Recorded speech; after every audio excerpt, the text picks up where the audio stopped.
Mesdames et messieurs, bonjour. Merci encore une fois de plus. Moi, Samed Bamba. Et ce soir, j'ai décidé de parler d'un sujet. D'habitude, j'essaie de rester en dehors de ce genre de sujet parce que je trouve que c'est personnel et ça n'a pas de sens. Mais si j'ai décidé d'intervenir, c'est parce que après avoir visionné cette émission avec Guillaume Vergès, je vais parler bien sûr de l'affaire Yaya Touré Anicet de la RTI. Et quand j'ai vu cette dernière sortie d'Anicet sur Actu People, je me suis dit que il y a un problème, il y a un grand souci. Et ce souci, c'est en fait, c'est déjà l'état psychologique, la santé mentale de cette dame. Ne prenez pas ça mal. Quand je parle de santé mentale, je ne veux pas dire qu'elle est mentalement malade, mais je veux dire qu'il y a un problème qui ne va pas. Il y a vraiment quelque chose qui ne va pas. Alors, moi, je vais vous laisser écouter cette petite partie et nous en revenir là-dessus. Quelqu'un fait un travail. Vous lui dites non que les stagiaires n'ont pas le droit, n'ont pas de droit à ça. Mais libérez-moi à 18 h. Ne me faites pas travailler jusqu'à 21 h. C'est de l'exploitation. C'est de l'abus d'autorité. Si je n'avais pas fait ça, il allait continuer à avoir d'autres stagiaires. Est-ce qu'il n'y a pas une procédure de licenciement? Je ne sais pas. Hein. Pour l'instant, je ne sais pas. Mais si pour ma vie privée, on va me renvoyer, on va m'expliquer.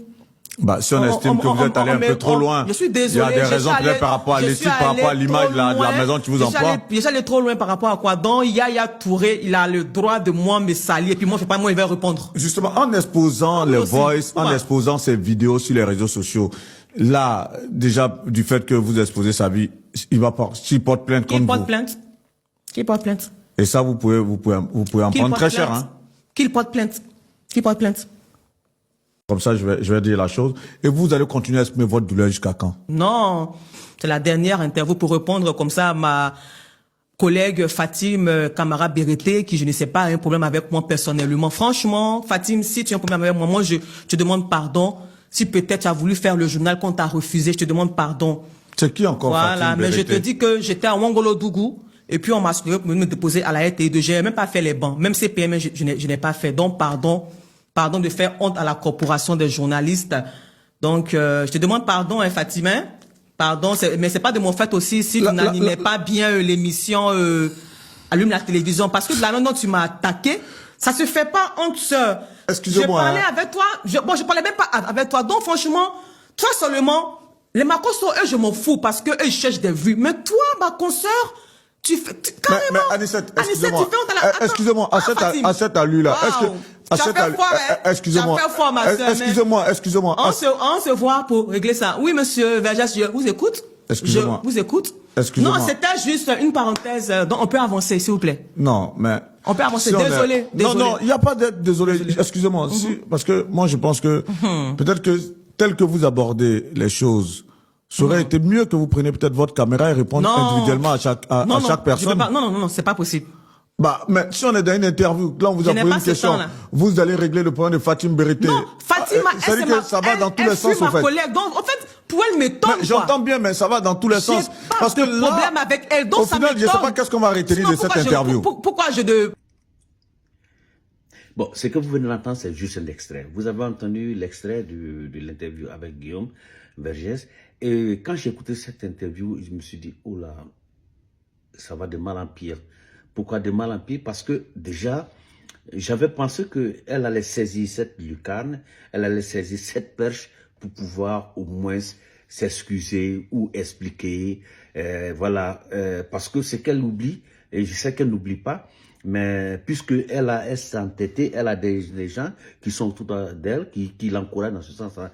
Parce que en fait, elle essaie de jeter aussi le discrédit sur ses parents.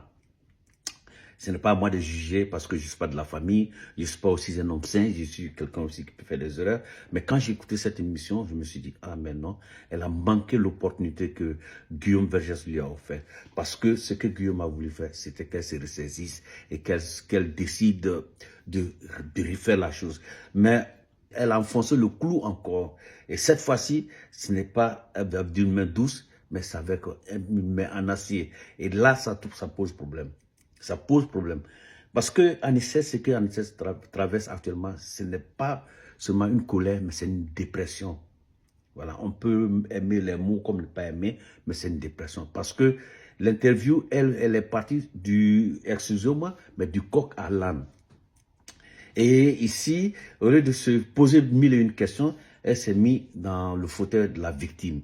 Et tout le monde entier est contre elle, et elle ne se justifie pas.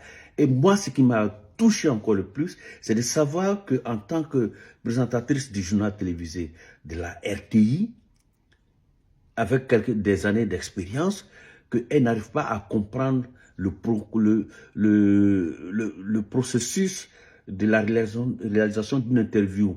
Parce qu'en tant que professionnel, tu dois savoir déjà, tu dois savoir à quel moment je dois me taire et à quel moment je dois faire une sortie. Mais qu'est-ce qu'on a constaté? Qu'est-ce que moi j'ai constaté? C'était un genre de règlement de compte. Voilà, règlement de compte.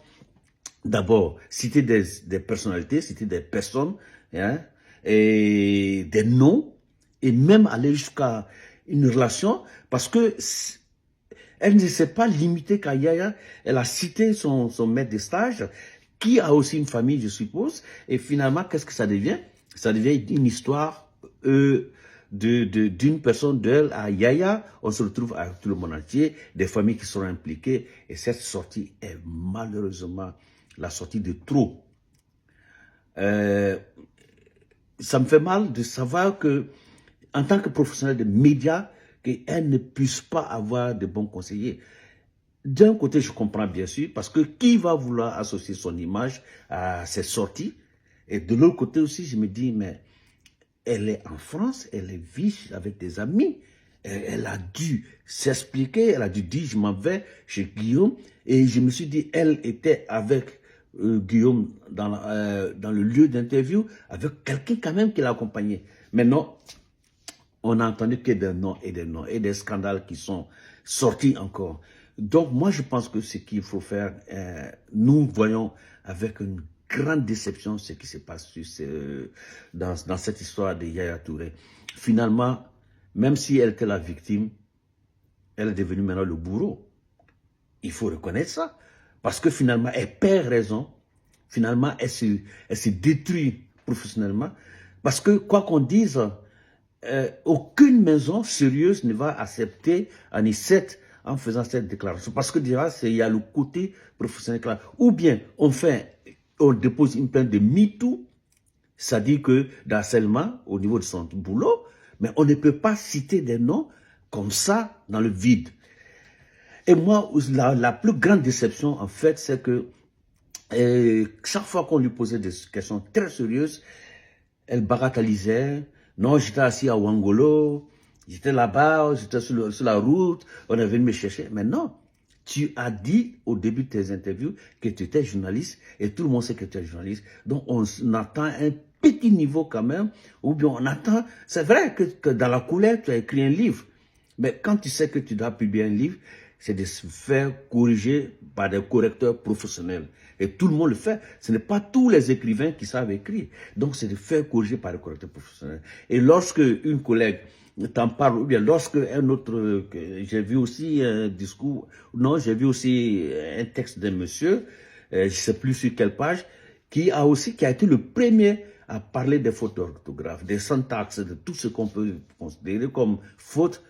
Et le minimum, c'était d'essayer de calmer les choses. Mais en voulant régler tes comptes avec tes collègues, parce que tu trouves que tu es la meilleure, c'est toi, et tu t'excuses parce que l'autre n'a pas été choisi pour pouvoir faire ça, mais ça ne te fait pas grandir. Et moi, je pense que ce que traverse Anissette maintenant, c'est un cas d'école. Et comme nous, les humains, je ne dirais pas les Africains, mais les humains, nous sommes des hypocrites. Il y a des hypocrites qui vont continuer à supporter cette dame, alors que cette dame traverse une période très difficile, une période suicidaire même, une période où cette femme ne sait plus à quel sens se vouer.